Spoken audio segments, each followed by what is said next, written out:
আপনাদেরকে ওনার পরিচিতি বর্ণনা করেছি।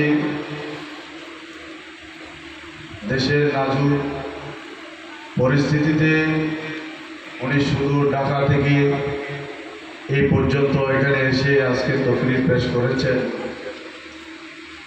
আমি বিরাট সংশয় ছিলাম,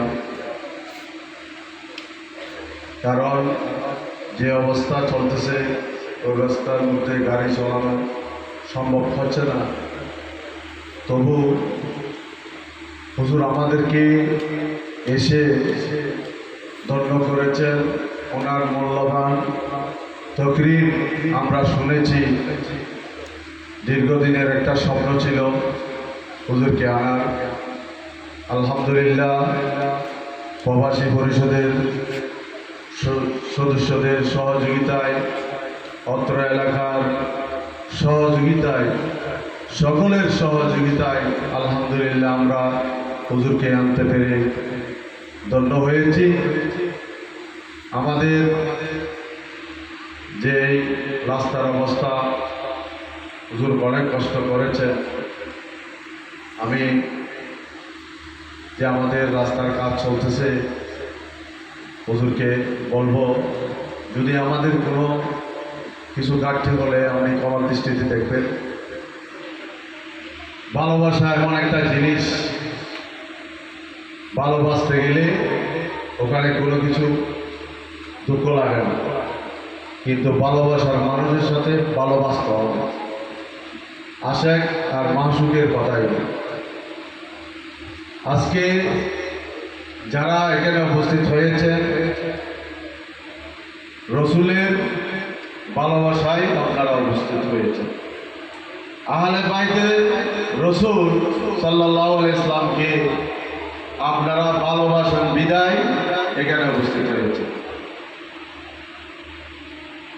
যে ভালোবাসার মধ্যে কোনো ঘৃণা নাই, হিংসা নাই, এমন ভালোবাসা ভ্রাতৃত্ব বন্ধনে আবদ্ধ।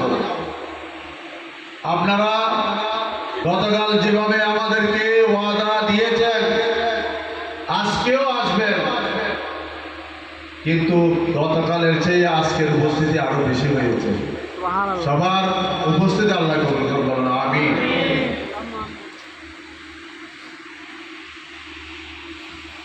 যে কোনো ভালো কাজে শয়তান থাকবে, খারাপ কাজের মধ্যে শয়তান থাকবে না।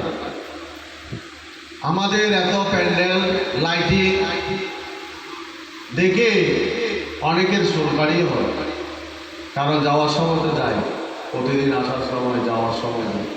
আবার আমাদের রঙে রঙে ডুবে আছে ওইগুলো, তো ওইগুলো রঙে রঙে ডুবে আসে বিদায় কিছু কিছু মন্তব্য করে ফেলে। মন্তব্য করে যে এমনভাবে আমি এই কথা বলতেছি কেউ শুনতেছে না, কিন্তু ওই আমরা একটা কথা বলি না, দেওয়ালের কান আছে, কথাগুলো চলে আসে। আসলে এত বড় একটা আয়োজন, এখানে যদি আমি গানের অনুষ্ঠান হতো কোনো আওয়াজ হতো না, গানের অনুষ্ঠান হলে কোনো আওয়াজ হতো না, বিয়াদবি করলে কোনো আওয়াজ হতো না, কিন্তু আপনি ভদ্রতা দেখাচ্ছেন ওখানে আওয়াজ। মানে বলতেছেন এগুলো লাগানোর দরকার কি, এগুলো তো আপনি বুঝবেন না, আপনার আকিদা খারাপ। শহীদে কারবালার শিক্ষা, এজিদি আর হোসাইনি পার্থক্য হয়েছে। যারা ইমাম হুসাইনের পক্ষ ছিল তারা হোসাইনি, যারা এজিদের পক্ষ ছিল তারাও এজিদি। তা আমরা তো হোসাইনি, আমরা কিছু মানব না। আমাদের এগুলো থাকবে, মিলাদুন নবী প্রোগ্রাম বলেন, শহীদে কারবালার প্রোগ্রাম বলেন, বিভিন্ন হযরত বরফির আব্দুল কাদের জিলানী রাদিয়াল্লাহু তাআলার প্রোগ্রাম বলেন, হাজা গরিবের নামাজের প্রোগ্রাম আমরা করতে থাকবো।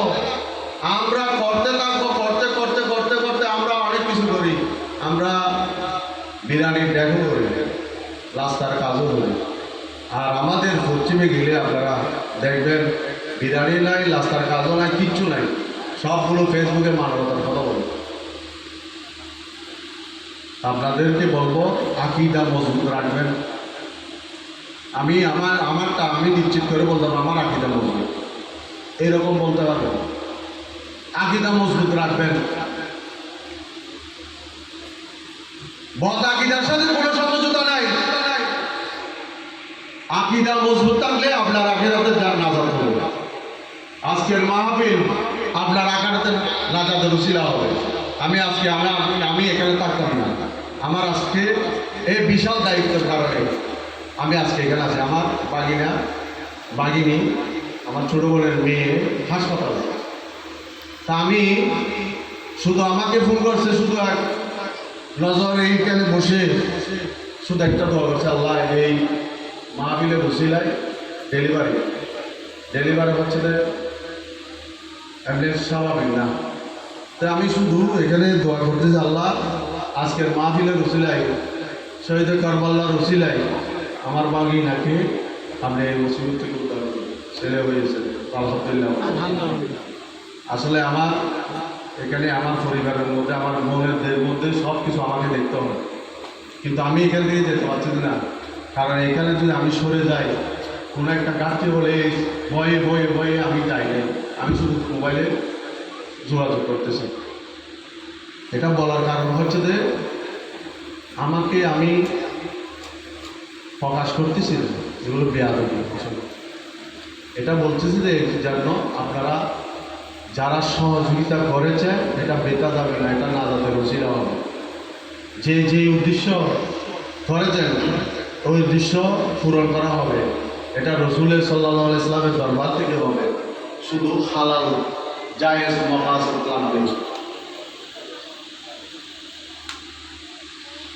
আজকে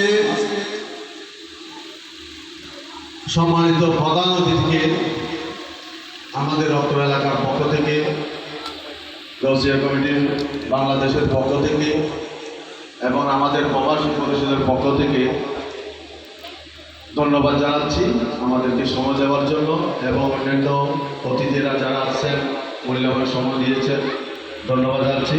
আপনারা যারা আছেন নবীর মজলিসে সুন্দর করার জন্য যারা আছেন আপনাদেরকে ধন্যবাদ জানাচ্ছি। আল্লাহ যেন আমাদের জীবনকে সুন্দর করুক, আমিন। এখন